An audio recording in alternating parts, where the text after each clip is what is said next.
Здравствуйте, друзья! Меня зовут Татьяна. Добро пожаловать на мой канал. Сегодня я расскажу вам, как побороть апатию и лень.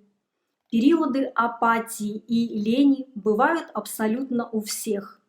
Навалились неприятности, и вот мы лежим на диване и смотрим в потолок, хотя совсем недавно работали и жили полноценной жизнью. Со временем проблемы уходят и жизненный тонус поднимается. Но иногда бывает так, что апатия наступает без видимых причин. На самом деле причины есть. Иногда ничего не радует и ничего не хочется из-за того, что много работы. Но способы избавиться от апатии и лени есть. Первый способ. Учитесь жить на работе, а не вести скучное существование. Не ждите вечера, зарплаты или выходных. Как бороться с ленью и апатией на работе?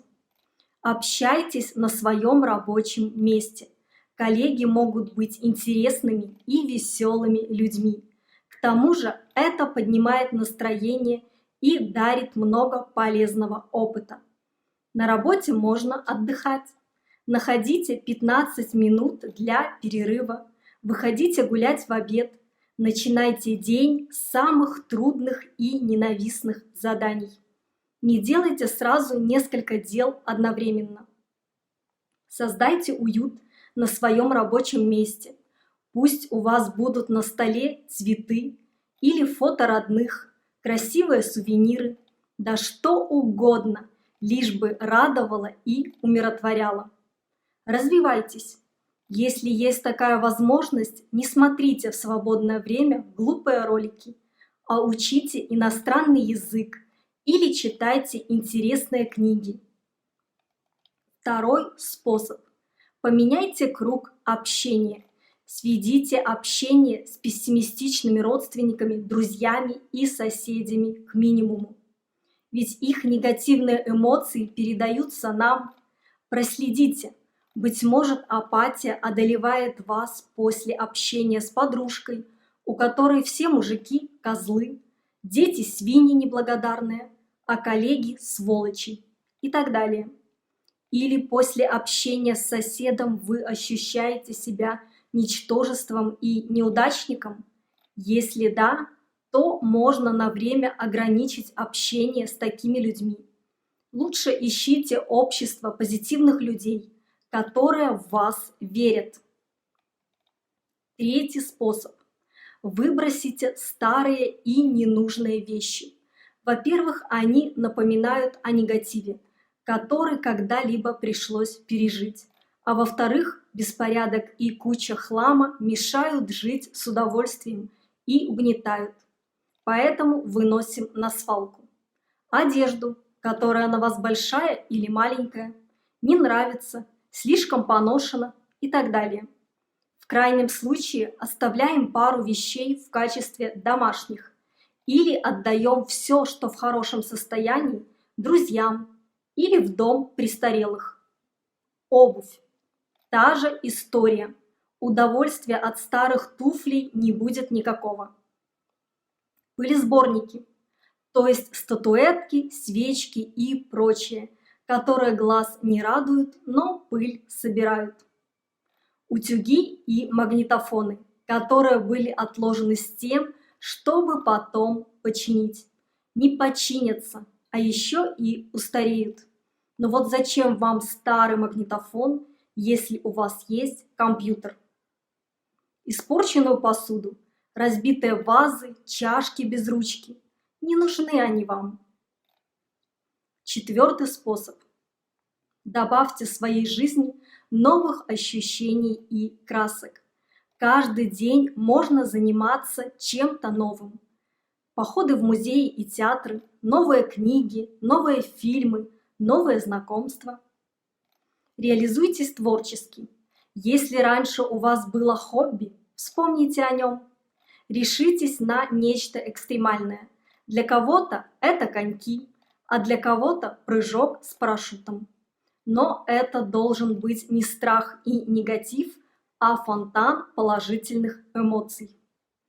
Делайте что-нибудь новое каждую неделю. Например, посещайте новое место в своем или соседнем городе. Пятый способ. Поставьте новую цель. Если ни к чему не стремиться, то апатия и лень придут к вам и останутся надолго. Попробуйте воплотить свои планы в жизнь. Те планы, которые откладывались много лет. Распишите планы на год-полтора. Обязательно хвалите себя за каждое достижение. Уже через 6 месяцев вы шагнете в своем развитии дальше своих коллег и друзей, что не может не радовать. А у радостных людей не бывает депрессии и апатии. Цель должна быть продуктивная. Сесть на шпагат, выучить иностранный язык, сделать ремонт в квартире. Иными словами, то, на что не решались, но мечтали. Шестой способ. Идите в спортзал. Адреналин и движение – это то, что отлично помогает взбодрить себя. Можно и не в спортзал, а на единоборство или танцы. Снова-таки много общения и вера в себя, которая победит любую апатию и лень. Седьмой способ. Мотивируйте себя любимого.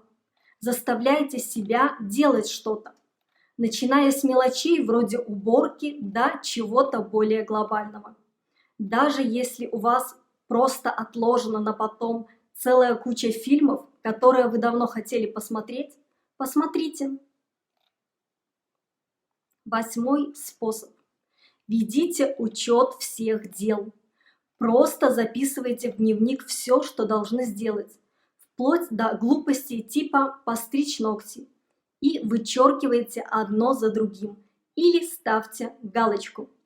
А через 5 выполненных дел, даже мелких, награждайте себя. Например, убрали на столе, поставьте галочку. Даже после такой мелочи вас ждет удовлетворение. Попробуйте вести такой учет дел, важных и не очень, около месяца. Для того, чтобы выйти из самой сильной лени и стать активным, этого больше, чем достаточно. Вот и все мои советы и способы. Надеюсь, они вам понравились и будут вам полезны. Желаю всем отличного настроения и хорошего дня. Пока!